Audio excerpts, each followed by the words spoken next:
Miss Barbie Portesa, abay personal na inimbitahan ni Mr. David Licauco. Barbie, nagpakita ng suporta para kay Mr. David Licauco. Ang lahat ng yan, but before that, if you haven't subscribed yet to my YouTube channel, please don't forget to like, share, and subscribe at hit mo na rin ang notification bell for more showbiz updates. Bago tayo of course magpatuloy sa ating updates for today's video, nais kong pasalamatan kayo for always watching and trusting this channel. Thank you so much sa palagian ninyong panonood at pagsubaybay sa mga updates po natin at sa inyo pong pagtutok patungkol kay Miss Barbie Portesa and Mr. David Licauco. This time, let's talk about this one kasi laman po ng ilan mga online news itong si Miss Barbie Portesa and David Licauco. Matapos nga na ilang beses na ma-interview itong si David Licauco at hindi po naiiwasang matanong itong si David patungkol kay Miss Barbie. Sa edad na 30 years old, masasabing isang achiever na nga ang pambansang Ginoo na si David Licauco kasi bukod sa flourishing showbiz career, isa ring matagumpay na entrepreneur si David. Maliban sa restos at construction businesses, meron ding product line na ini-endorso ang aktor. Katunayan, sa isang panayam, noon na inamin ng kapuso actor na sa loob ng isang taon ay kumita siya ng 50 million.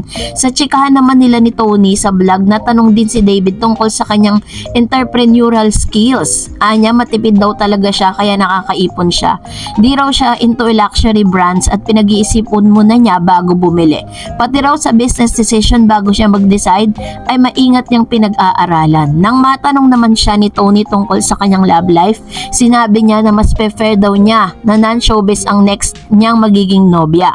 Gayon pa man, never daw niyang isinara ang pwede niya ring ma-in love sa isang babaeng taga-showbiz.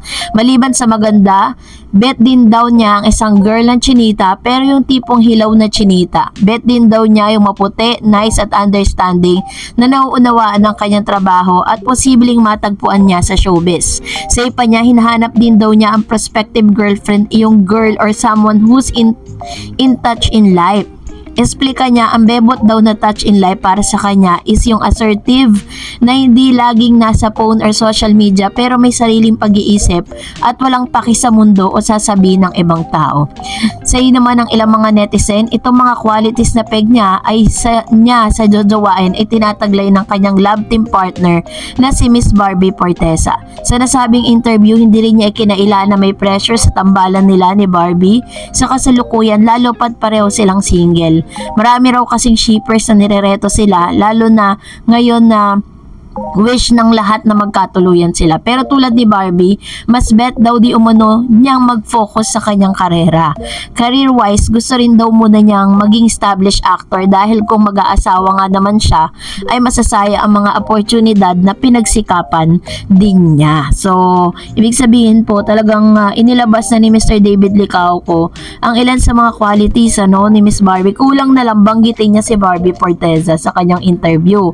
Pero, bukod po kasi sa kanya pong sa pinagkakaabalahan ni Miss Barbie sa kanyang running era ngayon kung saan kasama niya si Mr.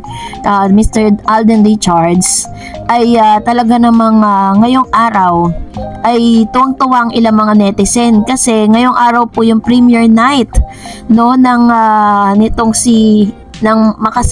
samahan ng mga makasalanan ang movie project ni Mr. David Licauco kung saan sinasabi ng ilang source na personal ngang inimbitahan ni Mr. David Licauco itong si Miss Barbie Portesa na agad namang umuo dito po sa imbitasyon na ito. Kaya naman kitang-kita natin yung kanyang suporta dun po sa movie, yung solo era project ni si Mr. David Licauco kasama ang ilang mga actress dito po sa GMA.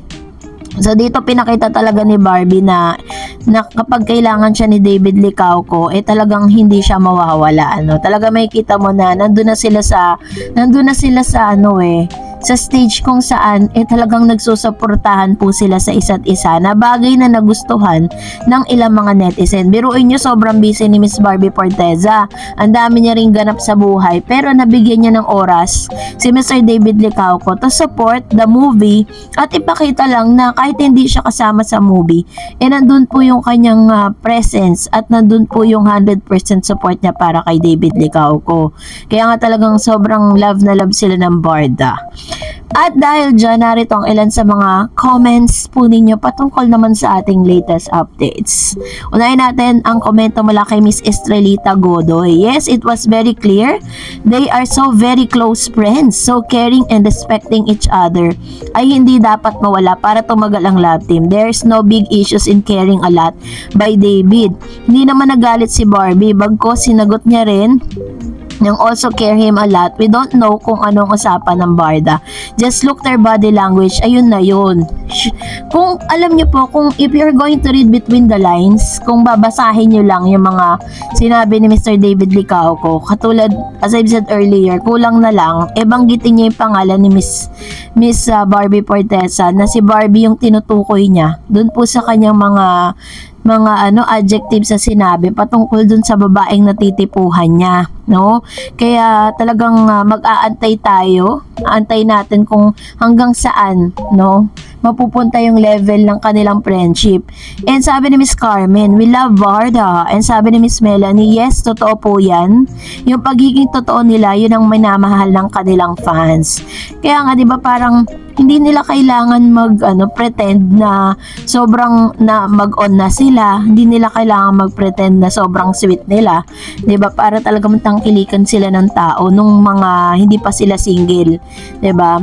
Doon pa lang talagang biruin nyo, may kanya-kanya silang relasyon pero talagang na-establish po nila yung kanilang love team dati. Sabi ni RD, so wow, congrats Barda sa close-up commercial. We love you Barda Universe and God bless you Barda. Ayan, salamat Ma'am Shi sa inyo pong komento ha.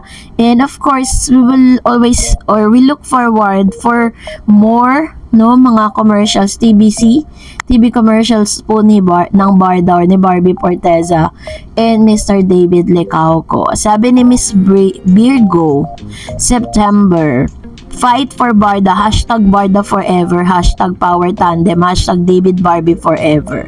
And sabi ni Ma'am si Yolanda, gusto nila buwagin ang Barda kung kailan na sila sumikat na love team. Dapat push lang kung sinong sikat sa ngayon para mas maraming blessing, diba? GMA, kaya nga kayo gumawa ng love team para pasikatin. Ngayon, okay at sikat ang Barda, gusto naman buwagin at i-partner sa iba. Dapat hanggang mainit, go push lang. Tama naman, diba? Sabi nga ng kasabihan, na strike while the iron is hot. Hanggat meron pang sumusuporta sa Barda, hanggat may naniniwala po sa kanila.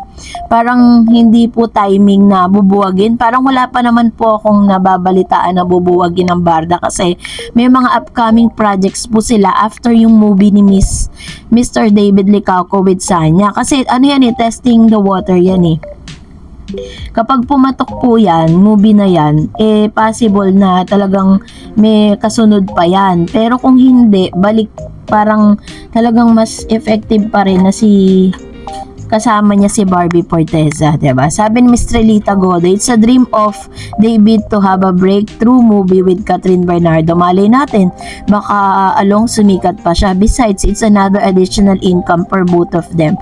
Maybe with their partnership, chemistry will reborn. David was famous likewise Catherine.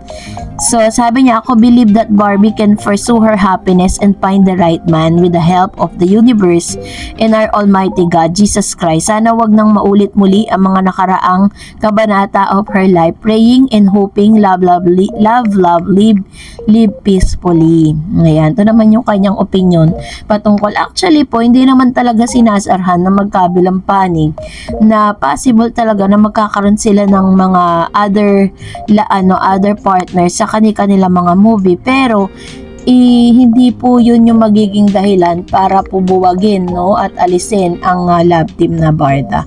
And that's it for today. For more videos and updates, please don't forget to like and subscribe, and please don't forget to follow my Facebook page, Dar Eds TV. God bless everyone.